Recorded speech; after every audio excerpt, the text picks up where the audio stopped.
എന്തായാലും ഈ ലോകകപ്പ് ടൂർണമെൻറ്റ് ഒരു സിനിമയാണെങ്കിൽ അത് സംവിധാനം ചെയ്തിരിക്കുന്നത് ഒരു മലയാളിയാണ് എന്ന് തന്നെ ഉറപ്പിച്ച് പറയേണ്ടി വരും. കാരണം ഒന്ന് ചിന്തിച്ച് നോക്കുക, ലോകകപ്പ് ടൂർണമെൻറ്റ് തൊട്ട് മുമ്പുള്ള ന്യൂസിലാൻഡ് സീരീസ് അതിൽ അവസാനത്തെ മത്സരം തിരുവനന്തപുരത്ത് വെച്ച് നടക്കുന്നു. ആ മത്സരത്തിൽ സഞ്ജു സാംസൺ ദയനീയമായിട്ട് പരാജയപ്പെടുന്നു. അന്ന് FB ആളുകൾ കണ്ട ട്രോൾ പോസ്റ്റുകളിൽ ഞാൻ ഇപ്പോഴും വായിച്ച ഒരു വാചകം ഓർക്കുന്നു: ഹാപ്പി റിട്ടയർമെൻറ്റ് സഞ്ജു, ഇന്നായിരുന്നു നിങ്ങളുടെ റിട്ടയർമെൻറ്റ് മാച്ച്, ഇനി ഇതിന് ശേഷം നിങ്ങൾക്ക് ഒരു മത്സരം ലഭിക്കില്ല.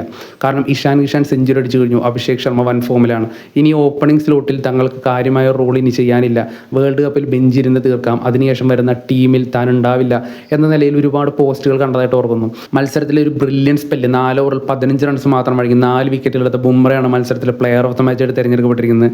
പ്ലെയർ ഓഫ് ദ ടൂർണമെൻറ്റ് ആരാണെന്നല്ലേ? അതായത് ടൂർണമെൻറ്റിൻ്റെ 80% മത്സരങ്ങളും കഴിഞ്ഞപ്പോൾ ടൂർണമെൻറ്റിൻ്റെ പിക്ചറിൽ പോലും ഇല്ലാതിരുന്ന ഒരാൾ ഫൈനൽ മത്സരം കഴിഞ്ഞപ്പോൾ ടൂർണമെൻറ്റിൻ്റെ മികച്ച താരമായിട്ട് പ്ലെയർ ഓഫ് ദ ടൂർണമെൻറ്റായിട്ട് തിരഞ്ഞെടുക്കപ്പെട്ടിരിക്കുന്നു. മറ്റാരുമല്ല, സാക്ഷാൽ സഞ്ജു വിശ്വനാഥ് സാംസൺ.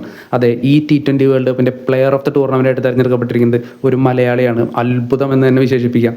കാരണം വെറും 5 മത്സരങ്ങൾ മാത്രം കളിച്ചിട്ടാണ് അദ്ദേഹം ഈ ടൂർണമെൻറ്റിൽ തന്നെ ഏറ്റവും മികച്ച താരമായിട്ട് തിരഞ്ഞെടുക്കപ്പെട്ടിരിക്കുന്നത്. ഇന്ത്യക്ക് വേണ്ടി ഏറ്റവും കൂടുതൽ റൺസ്, ഏറ്റവും കൂടുതൽ 50, ഏറ്റവും കൂടുതൽ 4, 6, best average, best strike rate, അങ്ങനെ എല്ലാം വെറും 5 മത്സരങ്ങൾ കൊണ്ട് സ്വന്തം പേരിലാക്കുവാണ് സഞ്ജു സാംസൺ. വിരാട് കോഹ്ലി റെക്കോർഡ് മറികടന്ന് ഒരു T20 വേൾഡ് കപ്പ് എഡീഷനിൽ ഏറ്റവും കൂടുതൽ റൺസ് ഇടുന്ന താരമായിട്ട് മറികടന്നിരിക്കുന്നത് സാക്ഷാൽ വിരാട് കോഹ്ലിയാണെന്ന് കൂടി ചിന്തിക്കണം.